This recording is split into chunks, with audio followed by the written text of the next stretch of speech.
Muy bien, tiempo. ¿Alguna idea, alguna pregunta, algo que no entendáis? El plan vital se ha visto que las personas que muestran una actitud más positiva ante la vida, que le dan un sentido a la existencia, viven en promedio más años. Las personas religiosas suelen vivir más años que no las personas ateas. Esto es así. Y esto se demostró en una famosa investigación, el estudio de Snowdon, que siguieron a monjas durante un montón de años que vivían en el mismo contexto, seguían los mismos hábitos, comían más o menos lo mismo, participaban en los mismos proyectos sociales, y vieron que aquellas que cuando firmaron el voto manifestaron más emociones positivas, les gustaba más lo que hacían, vivían en promedio entre 5 y 10 años más que el resto. Eran monjas muy longevas, algunas vivían más de 100 años. Pero cuando analizaron el cerebro de estas monjas, identificaron esas proteínas tau, esas placas amiloideas que aparecen en la enfermedad del Alzheimer, pero no manifestaban a nivel conductual la enfermedad. Tenían déficit de memoria, típicos de la edad, pero no era algo patológico. Es algo patológico cuando yo me quito las gafas y no sé dónde las he dejado. Si me las quito, pues yo resuelvo el problema rápido. Están aquí y aquí o allá, y pim pam. Pero una persona con Alzheimer se desorienta muy fácilmente. En la educación, los profes vocacionales viven más años y mejor, por entendernos. ¿O no? Seguro. Y lo disfrutan más. Al que no le gusta realmente lo que hace, que también los hay, pues lo va a sufrir. Y va a poner excusas por todo y lo va a pasar mal. Y es un problemón, para él y para el resto. Y para los estudiantes, porque hay un contagio emocional en el aula que puede ser positivo o puede ser negativo. Seguro que conocéis a alguno de estos. No mencionamos nada. Yo conozco alguno, y que luego a lo mejor tiene sus problemáticas a nivel de que hay que conocerlas y que no las conocemos. ¿Qué más? ¿Qué más? Esto hay que explicárselo a los estudiantes, Esta tarde que vamos a estar con los estudiantes, este se lo voy a poner. Lo hemos comentado, el Ikigai, el sentido de la existencia. Que el sentido que le da a la existencia una persona puede ser cuidar a sus nietos, o participar en proyectos sociales, amar a Dios, o lo que sea. Sí. ¿Por qué el ejercicio físico? No hay jerarquía, todos son importantes, No jerarquía, pero ¿por qué está fuera de la salud integral? Está todo ligado. Parece que la salud integral es importante y en educación es muy, muy importante. Es decir, no quedarnos solo en lo cognitivo y atender las necesidades físicas, sociales y emocionales. El cerebro es importante, pero el cerebro forma parte de un organismo en el que hay una continua cooperación. Los pulmones, el corazón, el hígado, todo tiene que funcionar bien. De hecho, se ha visto que, por ejemplo, en células intestinales se sintetiza el 90% de la serotonina, aunque no supere la barrera hematoencefálica, como consecuencia de los alimentos que ingerimos que contienen triptófano. Y esto tiene un impacto, aunque sea indirecto, a través de todos estos mensajeros químicos en el cuerpo, hormonas, lo que sea, neurotransmisores. Entonces se le da una importancia aparte, pero la salud integral sería esta salud global, que hay que tenerlo en cuenta y también en la educación. De hecho, para trabajar y mejorar las funciones ejecutivas hay que tenerlo en cuenta. Por eso hablábamos antes del clima emocional, y hay que explicarle a los estudiantes que hay que estar activo físicamente, una buena estrategia para combatir el estrés, por ejemplo, que técnicas de respiración se han analizado y que te pueden desestresar ante una situación concreta en 2 minutos. Un grupo de Stanford ha publicado hace poco el impacto positivo del suspiro fisiológico, no sé si os suena. Es una técnica de respiración, la puedes utilizar cuando estés un poco estresada, estresado. El protocolo era de 5 minutos diarios, pero lo puedes utilizar en 2 minutos y ya verás cómo te va bien. Consiste en lo siguiente, un ciclo, por supuesto el número de ciclos por minuto es menor que el normal. Un ciclo consiste en inspirar largo por la nariz, sin exhalar, volvemos a inspirar por la nariz, la segunda inspiración será más corta, una larga, y luego exhalamos o por la nariz o por la boca largo. O sea, un ciclo sería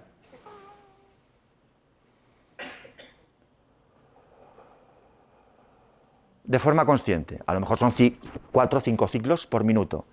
Cuando estés alterado por un comentario o algo, hazlo 2 minutos y pruébalo. Esto está relacionado con la salud global también. ¿Qué más? Las funciones ejecutivas son una serie de habilidades mentales, cognitivas, que nos permiten gestionar pensamientos, emociones, conductas para ante situaciones novedosas, que no sean rutinarias, poder adaptarnos bien, tomar buenas decisiones en la vida. Están relacionadas con la planificación, con el razonamiento, con el autocontrol, con la atención, con la flexibilidad mental, con esto que llamamos memoria de trabajo, que me permite almacenar y manipular mentalmente pequeñas cantidades de información, cuando razonamos, cuando calculamos. Bueno, es un poco complejo el tema, pero más o menos atención, autocontrol, planificación, dependen de la corteza prefrontal, que es la región del cerebro que nos diferencia a los humanos de otras especies. Lo que podemos hacer y que nos diferencia a los humanos está muy vinculado con las funciones ejecutivas. ¿Alguna más?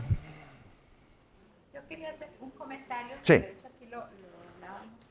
¿Verdad?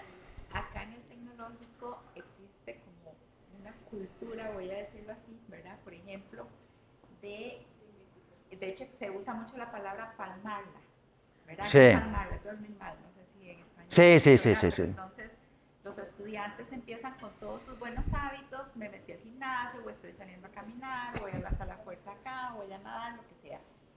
Y en semana 4, cuando empieza la exigencia académica, lo primero que sacrifican es el ejercicio físico, ya empiezan a dormir mal, ya dejan de comer bien, empiezan con comida, muchas harinas, ¿verdad? Que perjudica a nivel cognitivo, Empieza, ¿verdad? Esa es la ley ya se me fue la palabra, exacto, cerebral, porque en realidad es así, entonces están cansados, ya no pueden. Bueno, pues hay que trabajarlo con nuestro alumnado, explicarlo y ser nosotros ejemplo también adecuado, que vean que somos ejemplo. Menos es más en casi todo.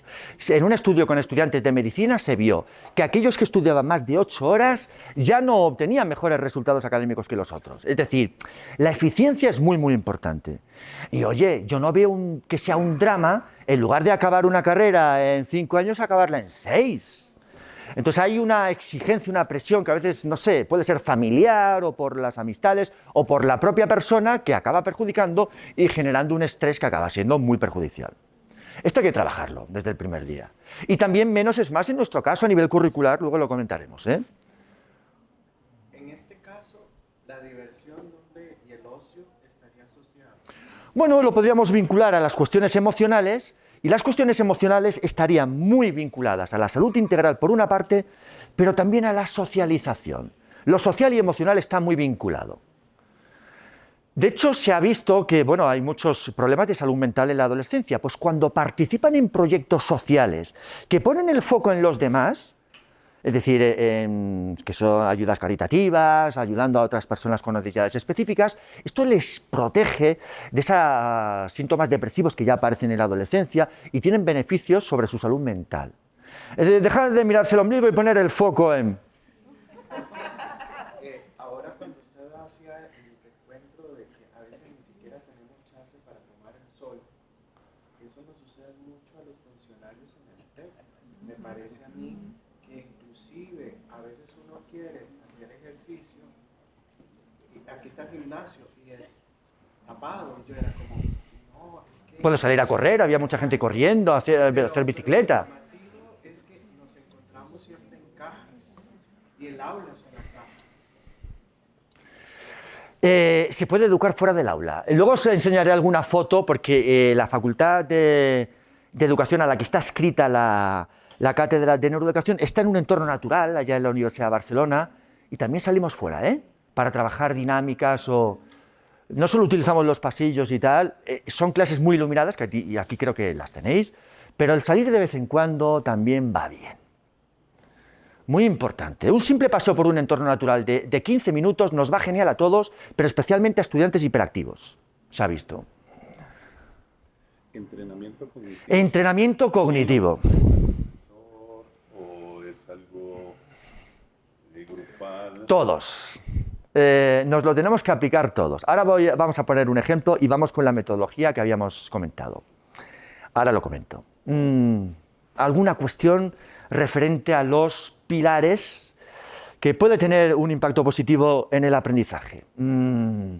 Todas la tienen, pero especialmente. Antes hemos hablado de los ritmos circadianos, que son procesos cíclicos que duran en torno a 24 horas, procesos biológicos que regulan otros procesos metabólicos, fisiológicos. Estamos programados para estar activos durante el día y dormir por la noche. Los turnos variables, el trabajar por la noche es malísimo. Es muy, muy negativo.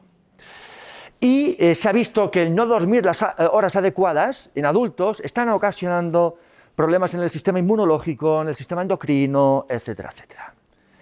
Y los estudiantes tampoco duermen las horas adecuadas y en los últimos años se ha identificado lo que llamamos el sistema linfático, el equivalente al linfático pero a nivel cerebral.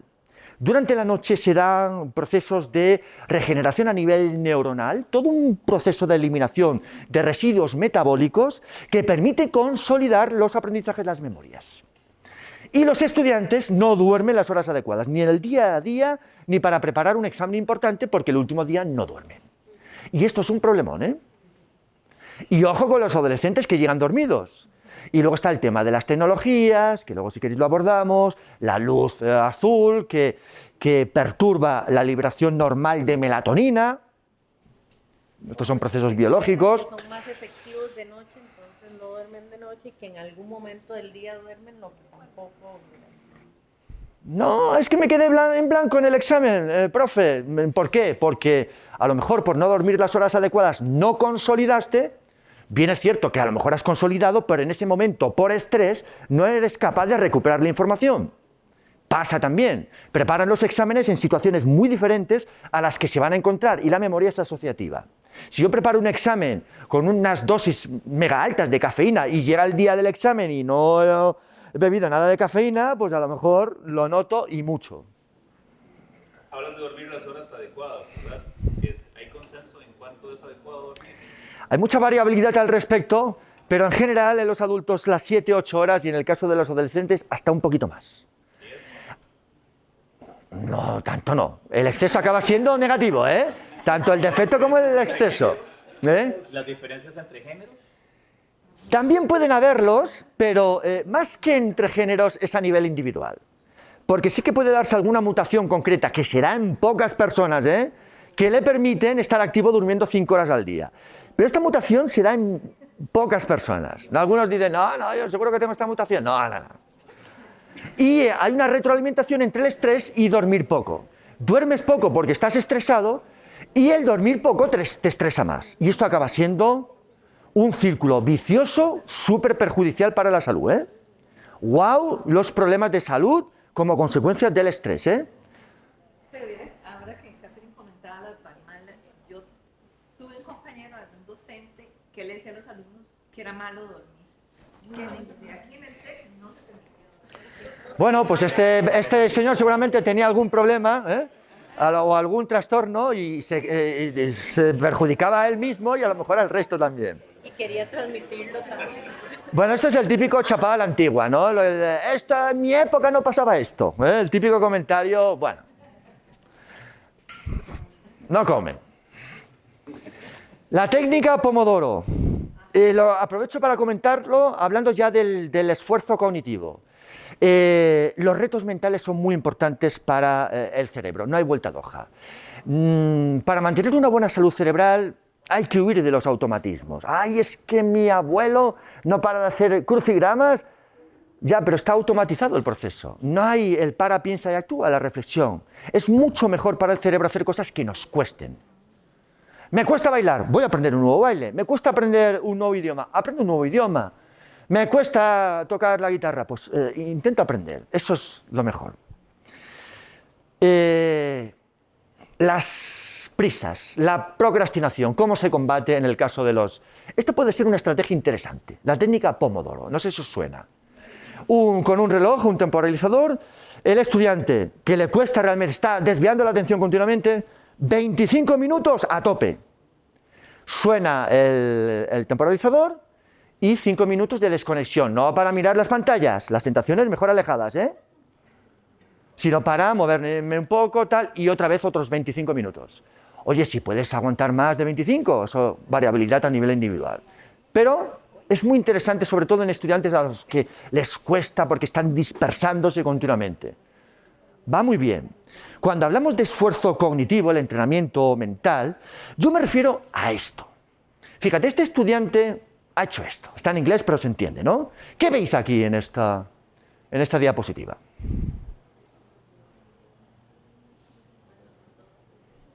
¿Qué vemos? Lo primero que vemos, ¿qué es? Bien, lo que vemos es un dibujo, ¿no? De neuronas conectadas. Y en el mismo dibujo, esto es muy interesante, ha puesto las partes más significativas. La mielina, que es el recubrimiento de los axones, el axón, las dendritas, la soma, que es el núcleo de la neurona. En muchos libros me ponen 1, dendrita, aparte, 2, axón. Él lo ha puesto en el mismo dibujo y esto está muy bien porque cuando desvías la atención hacia el recuadro aparte, requiere un mayor procesamiento cognitivo, sobrecarga más lo que llamamos la memoria de trabajo. Es mejor que esté en el mismo dibujo. Pero bien, esto no es solo un dibujo, ni por supuesto es un mapa mental, ni muchísimo menos. Aquí hay, esto es más. ¿Qué veis aparte del dibujo? Para mí es un programa tomado en tiempo real y cuando lo escribe está reforzando lo que entendió y además tiene un backup de la información. Bien, es interesante. Esto es un dibujo, pero es más que un dibujo. Fijaros que hay una combinación de elementos visuales y elementos textuales. Esto es una técnica de estudio que se llama codificación dual. El neuromito más arraigado en la educación, también en la universidad, que todavía se siguen pasando test para identificar estos estilos de aprendizaje, es ese, el de los estilos de aprendizaje. Creemos que suministrando la información en el estilo favorito del aprendiz, sea visual, auditivo o cinestésico, va a aprender mejor, y más allá de las preferencias, de que uno crea que aprende mejor de forma visual, a través de diagramas, de forma auditiva, a través de podcast o de forma manual, aprendemos mejor integrando la información cerebro multisensorial. Y este es un ejemplo. Pero fíjate, aquí hay un resumen. Ha puesto esfuerzo cognitivo, el para, piensa y actúa. Y ha puesto cosas interesantes. Las dendritas reciben la información, la soma la procesa. Potencial de acción. O pasa o no pasa la información en un sentido. La información, el impulso eléctrico, se transmite en un sentido. Está demostrando que entiende lo que realmente está poniendo. ¿Y aquí qué ha habido? Ha habido... Los estudiantes suelen subrayar sin ton ni son. Se crean lo que llamamos ilusiones de competencia. Ellos creen que esa información va a quedar almacenada en la memoria a largo plazo. Y no es así. Queda almacenada en la memoria a corto plazo, pero pasa un tiempo y se olvida. Otra cosa distinta es que tú te pares, has leído el texto, o lo que sea, y escribes un resumen sobre lo que has leído. Ahí interviene ya la memoria de trabajo, pones esfuerzo cognitivo, y cuando pones esfuerzo cognitivo va a ser más fácil aprender las cosas. Cuando tú escribes, haces participar de forma más directa, con la mano, la memoria de trabajo. Y eso está relacionado con el entrenamiento cognitivo que poníamos antes. Yo mezclo aula invertida y que me tienen que entregar la comprobación en esa forma. Ahora vamos a ir, porque te va a gustar esta metodología. Esfuerzo cognitivo, muy importante. ¿Y hay una diferencia entre la escritura manual y la escritura? Cuando escribimos de forma manual, va a ser más fácil que nos centremos, que focalicemos la atención, va a intervenir más fácilmente la memoria de trabajo y el procesamiento va a ser más activo. Pones más esfuerzo cognitivo y va a ser mejor. El tema de las investigaciones, que tampoco hay que sacar conclusiones descabelladas, pero claro, en el caso de las investigaciones los estudiantes toman apuntes teniendo el wifi abierto y le aparecen mensajes y eso dispersa. Claro, pueden tomar apuntes más rápidamente, el tema está en si los vas a revisar luego o no, porque si has tomado más apuntes escribiendo con la computadora y luego los analizas y tal, pero muchas veces eso no pasa. Entonces intervienen muchas variables, pero el tema de escribir a mano es que va a ser más fácil focalizar la atención, que intervenga directamente en la memoria de trabajo y que haya mayor, llámale como quieras, o procesamiento cognitivo o esfuerzo mental. Salía antes la socialización. ¿Os acordáis en los pilares? El sentimiento de soledad no deseado es malísimo para el cerebro. La pandemia lo confirmó especialmente en personas mayores solas. ¡Wow! El sentimiento de soledad no deseado en la adolescencia. Cuando nos sentimos excluidos a nivel social, se activan las mismas regiones del cerebro que intervienen ante el dolor físico. La ínsula, la corteza cingulada anterior. Y el dolor en la adolescencia es mayor debido a la falta de desarrollo de la corteza prefrontal. No disponen de los mecanismos de gestión emocional que sí disponemos en mayor medida los adultos. ¡Wow! Estas cuestiones amplificadas por las redes sociales en la adolescencia. El tema social, en el aula. Es muy importante cooperar siempre y cuando sepamos enseñar a cooperar. Si yo no coopero en mi práctica cotidiana, ¿cómo voy a enseñar a mi alumnado a que coopere? Imposible. Pero entre las estrategias cooperativas, esta es muy interesante. Os presento a Eric Mazur, un profesor de física en Harvard. Hace unos años creó una metodología relacionada con el aula invertida. Estamos hablando que la creó en los años 90. No sé si a alguien le suena este profe de Harvard. Sigue siendo profe de Harvard, ¿eh? ¿Alguien lo conoce? Bien, sigue siendo un comunicador excelente. Él utilizaba en su primer curso de física en Harvard el enfoque magistral. Él explicaba muy bien, los estudiantes hacían los exámenes correspondientes y estaban contentos los estudiantes. ¿Sabéis por qué estaban contentos los estudiantes? Porque sacaban buenas notas. Los estudiantes están contentos, sacan buenas notas y el profesor no está contento. Y cambió la metodología. Y tú dirás, este se ha vuelto loco, este se ha caído, se ha golpeado el cerebro. Si los estudiantes están contentos y sacan buenos resultados, ¿por qué cambias la metodología? ¿Qué le pasó a este señor? ¿Qué crees? Tenía que repetir lo mismo semestre a semestre. Él tenía la mosca detrás de la oreja, lo decimos allá. Él pensaba que no estaban aprendiendo bien los estudiantes. No, tendrían que serlo, pero no son sinónimos resultados académicos y aprendizaje. Y lo analizaron durante un año con otros compañeros de Harvard cómo estaban aprendiendo física los estudiantes. Y veían que sabían enunciar la tercera ley de Newton, acción-reacción. Pero cuando les planteaban una situación cotidiana, un choque entre un camión y un coche, ¿cuál ejerce más fuerza? El camión porque tiene más masa. La acción-reacción. Sabían resolver problemas de circuitos eléctricos utilizando los métodos adecuados, pero cuando les planteaban una situación concreta de un circuito en la vida real, que había pasado con este LED o lo que fuera, cortocircuito a nivel cerebral. No sabían aplicar los conocimientos teóricos a situaciones reales. Y él cambió la metodología y creó lo que se llamó el peer instruction. Tengo un vídeo que se lo cogí de una charla suya hace muchos años, donde él aparece, años 90, en su clase en Harvard, y lo veis, pero ya os vais a hacer una idea sobre lo que hacían en la clase y en qué consiste la metodología.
¿En qué consistía la metodología? A grandes rasgos. Les hacía preparar los contenidos en casa, leyendo pequeños documentos o vídeos. Llegaban al aula y los primeros minutitos, muy importante, había que clarificar los objetivos de aprendizaje, 5 minutitos. Y después planteaba una pregunta tipo test de razonamiento duro. Las preguntas tipo test son adecuadas también si las respuestas son similares, si son muy diferentes, no son adecuadas. Y entonces, después de esa pregunta, los estudiantes dedicaban un tiempo a reflexionar a nivel individual. Y votan con un clicker, se puede hacer sin recursos digitales. Él veía los resultados en la pantalla del ordenador y, claro, eran preguntas difíciles. El porcentaje de respuestas correctas normalmente estaba entre el 30 y el 70%, no era alto. Después de eso, ¿qué hacían? Los agrupaba en parejas o en pequeños grupos, intentando que se agruparan habiendo votado de forma distinta, para que tuvieran que explicarse, analizar, discutir. Lo que llamamos la tutoría entre iguales. Después de eso, después de analizar, de discutir, volvían a votar, se ha visto en el vídeo, se incrementaba el porcentaje de respuestas correctas y si había que explicar algo, se explicaba, o algún estudiante o el propio profe, y pasaban a otra pregunta debidamente elegida relacionada con los contenidos que estaban trabajando. Y así iban trabajando la física. Lo analizaron durante los años, lo publicaron en Science y vieron que de esta forma aprendían mejor física los estudiantes. La pregunta es, ¿y por qué? ¿La clave era darle la vuelta a la clase? ¿Preparar los contenidos en casa con vídeos o leyendo documentos? ¿Esa era la clave? ¿Qué creéis?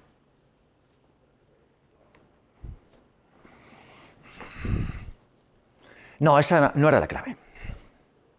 ¿Cuál era la clave?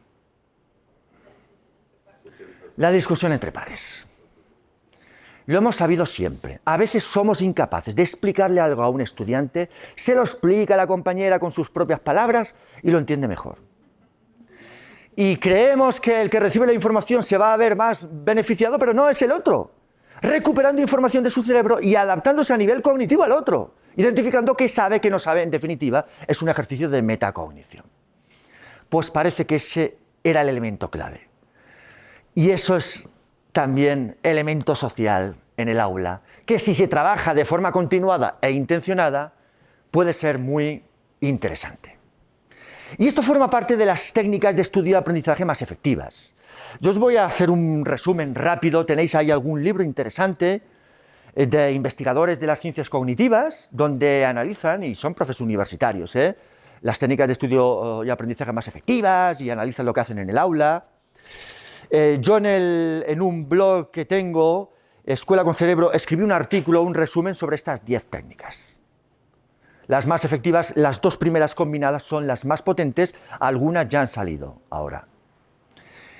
¿Cuáles son estas técnicas? Os pongo un esquema con lenguaje coloquial. Léelas y piensa un poquito, a ver qué te parece. La combinación de las dos primeras, potentes.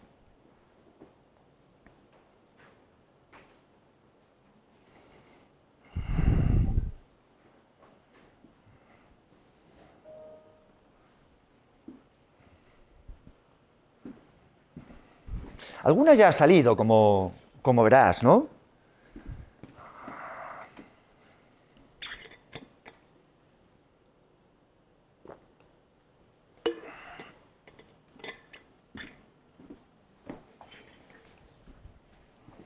¿Te llama la atención alguna? ¿Algo que quieras comentar? Ahora vamos a...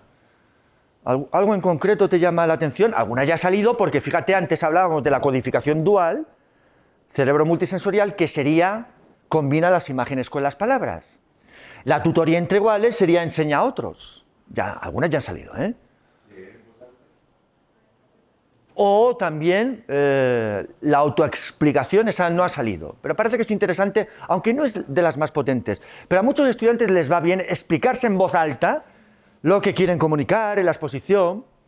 Es un proceso de también metacognición. Hay varias que están vinculadas con la metacognición también. La cuarta, hacernos preguntas antes de estudiar, La quinta, que se llama interrogación elaborativa, plantearnos el poder de las cosas. El punto a prueba, la primera, tiene nombre, se llama práctica de recuperación.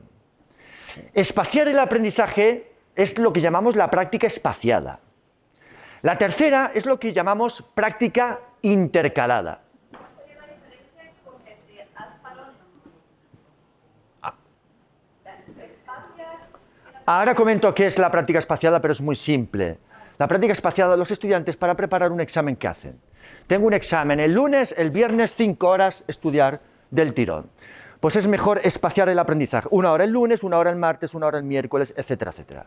Dejando además tiempo para que el sueño realice. Mientras que el parón es un momento de desconexión, que puede ser durante la clase. El parón puede ser útil, tanto activo, para que pueda moverse un poquito, desconectar, como pasivo. Lo hemos comentado al principio. Dejar vagar la mente, red neuronal por defecto. Va por ahí. El quinto sería lo que llamamos interrogación elaborativa, plantearnos cosas, intentar, a ver, ¿por qué Júpiter tarda más que Marte en dar un giro alrededor del Sol por la velocidad de traslación menor, por la masa mayor? ¿Qué factores pueden afectar? Entonces vinculamos la información novedosa con los conocimientos previos. Eso también es metacognición. La sexta es codificación dual. Bueno, estos son efectos indirectos, evitar distracciones, ahora comentaremos, las tentaciones mejor alejadas, parones activos o pasivos, autoexplicación o lectura en voz alta y tutoría entre iguales. Explico las dos primeras, bueno, la segunda ya lo he comentado, pero combinada con la primera que llamamos práctica de recuperación. Voy a lo que comentó el compañero al principio. No es lo mismo aprender procedimientos que aprender cuestiones de contenidos concretos. Hay diferentes tipos de memoria. Memorias explícitas, que son conscientes, que yo puedo verbalizar lo que estoy trabajando, y memorias implícitas, que son inconscientes. Yo, ¿cómo he aprendido a montar en bicicleta, a tocar la guitarra, a escribir? Repitiendo la acción. No me preguntes cómo he aprendido a montar en bicicleta, pero he aprendido y se han formado conexiones neuronales rígidas. Intervienen regiones diferentes del cerebro. En las memorias implícitas, las subcorticales, procesos inconscientes, las explícitas, que son las que predominan en el aula, procesos conscientes. ¿Cómo vas a aprender a resolver problemas de matemáticas? Pues entendiendo las cosas, verbalizándolas, relacionando los conceptos, asociándolas. En realidad, tienen que estar vinculadas los procedimientos con los conceptos concretos. Tiene que estar, porque sin práctica no podemos aprender. Estudiando una vez una cosa, ahí queda y se pierde con el paso del tiempo. El mejor antídoto ante el olvido es la práctica continuada. No hay vuelta de hoja. Hay que practicar para aprender. Y practicar con esfuerzo cognitivo. Y permitidme comentar también brevemente estas 3 fases del aprendizaje. Adquisición, o si quieres, codificación de la información, consolidación y recuperación. Me llega información a través de los sentidos al cerebro. Proceso la información, corteza prefrontal, memoria de trabajo. Esa información, este es el proceso de codificación, que a nivel neuronal todavía no se entiende bien. Esa información la llevamos al hipocampo y durante el sueño, estas memorias a corto plazo se van convirtiendo en memorias a largo plazo. Esto es la consolidación. Los estudiantes a veces no consolidan por no dormir las horas adecuadas, pero a veces consolidan y no son capaces de recuperar. ¿Qué nos pasa? ¿Y cómo se llama el actor este? Vinculo las ideas, me sale la pista y Brad Pitt. La evocación es la recuperación de información, cuando ya está consolidada, que ya requiere esfuerzo cognitivo. Cuando hago el esfuerzo por recuperar información que tengo almacenada, consolidada en el cerebro, esto requiere esfuerzo mental. Los estudiantes están acostumbrados a resolver una tarea, intentar resolverla, ¡ay, no me sale! Rápidamente van a la respuesta. No es aprendizaje activo. Tienes que intentar recuperar información de tu cerebro, lo cual requiere esfuerzo cognitivo. La educación tradicionalmente se ha centrado en la fase inicial de adquisición de información y parece que la fase de recuperación es la más importante. Y la fase de recuperación es el ponte a prueba. Te pongo algún ejemplo de recuperación de la información. La clave es hacerlo esto de forma espaciada en el tiempo. No una vez, no una semana, sino repetirlo cada 2 semanas o cada semana de forma intencionada. Esto es la clave para aprender bien. Docentes de todas las etapas nos dicen, es que estudiaron la planta este año, la estudiaron el año anterior, hace 2 años, y no saben nada. Porque la estudiaron una vez un año, otra vez otro año, otra vez otro año. No hubo recuperación espaciada. Y sin recuperación espaciada no hay aprendizaje. En el contexto universitario, mira, te pongo un ejemplo, hay muchísimos ejemplos, te he elegido este porque está publicado en una revista prestigiosa, en Science. Había 4 grupos de estudiantes universitarios que seguían diferentes protocolos. Todos leían un texto de biología. Un texto, una página, un texto corto, y durante 5 minutos. Y a la semana todos iban a pasar una pequeña prueba sobre contenidos específicos del texto que habían estudiado y también sobre deducciones, inferencias. 4 grupos de estudiantes. Primer grupo. Los estudiantes del primer grupo solo estudiaban ese texto una vez. 5 minutos. Los estudiantes del segundo grupo lo leían una vez y lo volvían a estudiar 3 veces más. 5 minutos más, 5, 5, dejando una separación de 1 minuto. Esto es lo que suelen hacer los estudiantes, el reestudio, la relectura. Pero claro, se crean estas ilusiones de competencia. Yo creo que ya tengo el más... a corto plazo. Y vuelves a darle vueltas sobre la cosa y no hay reflexión, no hay metacognición. Tercer grupo.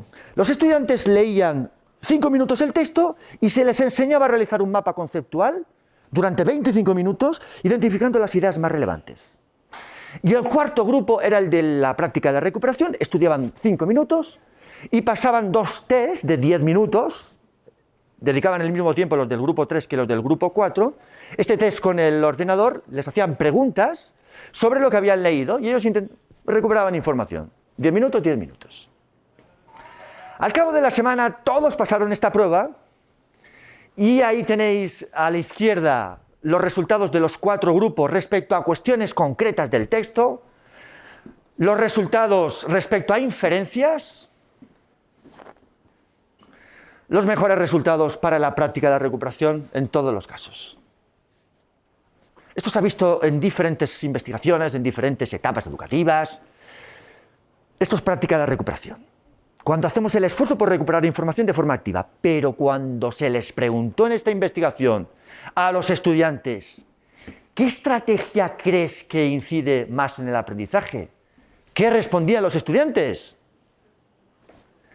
Seguro que la relectura, el reestudio, porque es lo que suelen hacer.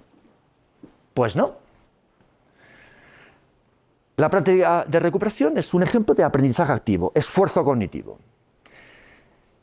Bueno, esto es la práctica espacial, una investigación, la comento brevemente. Esta es muy famosa, esta investigación, muy citada.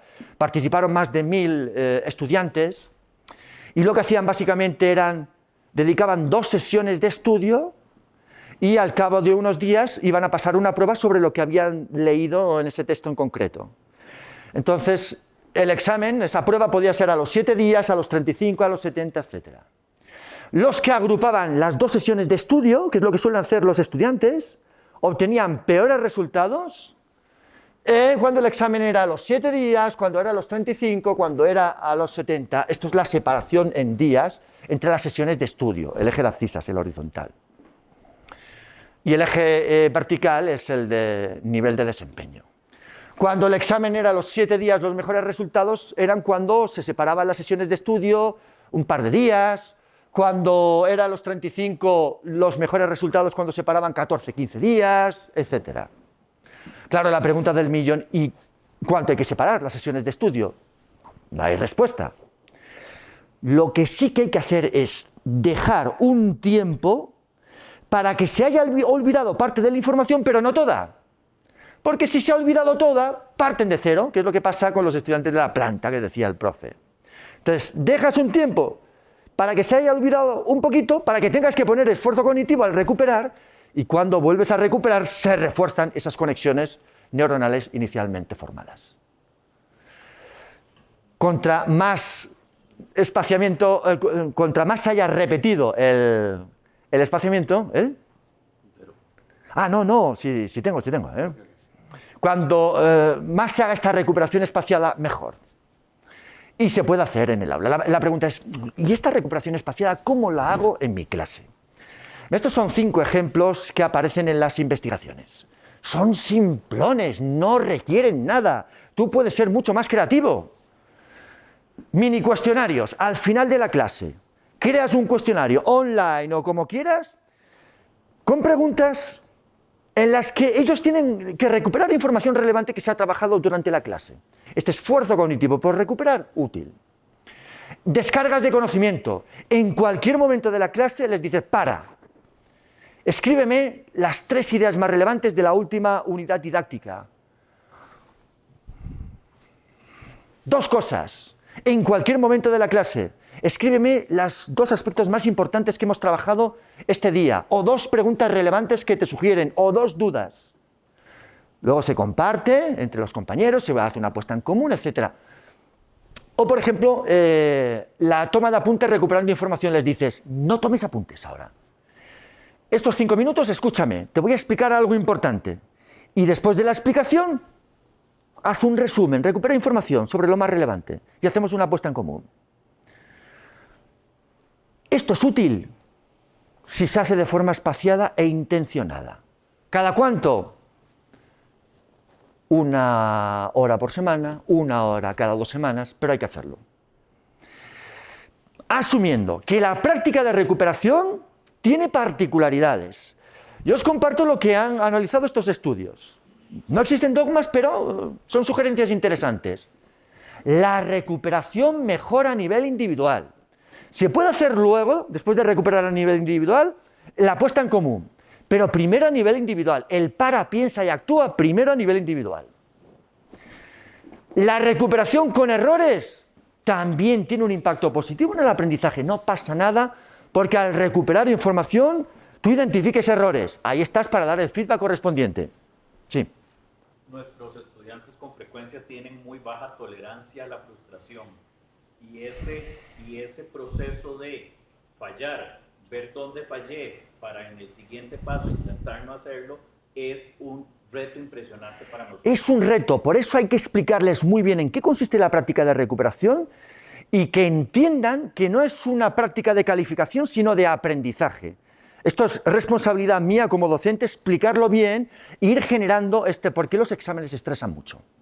Entonces podemos utilizar las prácticas de recuperación, que son técnicas de aprendizaje, no de calificación, para ponderar también los resultados, las notas correspondientes. Va por aquí la cosa. Una recomendación. Sí. Sí. A fuerza de experiencia, yo he acuñado una frase que es parte jocosa de la clase, y es materia vista, materia olvidada. Porque no se percata de eso. Y una de las razones es porque el cerebro compite con un montón de información. Entonces, efectivamente, sin haber pensado en eso,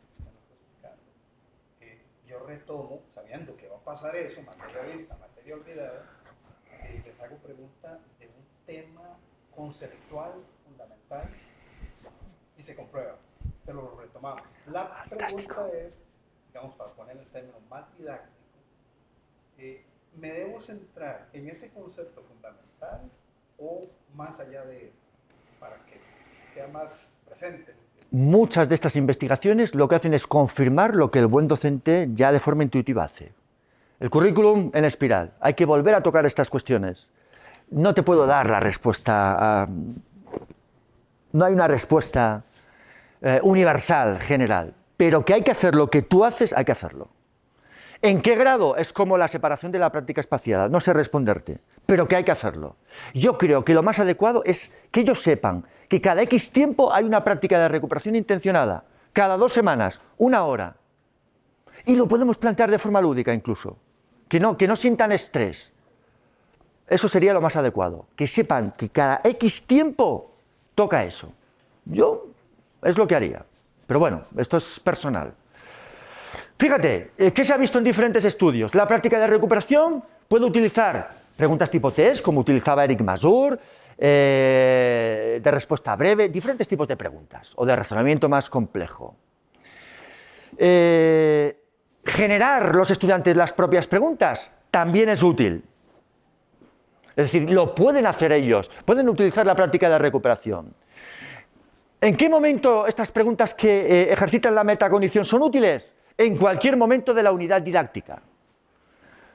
Antes de una sesión de estudio o antes de comenzar una unidad didáctica también son útiles. Hay profes que tienen miedo a que muestren errores por algo que no han trabajado todavía, pero hay procesamiento cognitivo y eso es lo realmente útil. Ya estás tú para suministrar el feedback rápido, adecuado si identificas errores.